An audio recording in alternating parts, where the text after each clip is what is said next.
Buses इकडे लागलेल्या आहेत, तर आमची कुठली बस आहे माहीत नाही.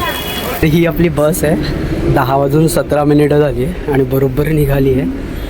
आणि आरतीताई आणि शिल्पा यांच्या इकडे लोअर आहेत, दोघांच्या एकत्र आहेत. ओके. आणि माझी इथे सिंगल अप्पर आहे, 29 अप्पर. ही ठीक आहे, चालेल मलाही. ॲक्च्युली आम्हाला एकत्र पाहिजे होत्या बट नाही मिळाल्या, बट ही पण मस्त आहे. सो मी घेतो हीच, no changes. Wind curtains, lights आणि काय स्पीकर आहे आणि ते मॅगझिन होल्डर, बॉटल होल्डर. इथे चार्जर आहे, चार्जर प्लग. आणि हे सिटिंगसाठी कुशन आहे. मीटिंगसारखं होतं यार, पोटात गडगड गडगड गडगड होतं आहे. मला नाही आवडत हा बसचा प्रवास. काय माहिती पुढे काय होणार आहे. आत्ताशी तो सुरुवात झाली आहे, सायनला पण पोचलो नसो आपण. शॅ. आणि त्यात मी एकटाच मागे इथे.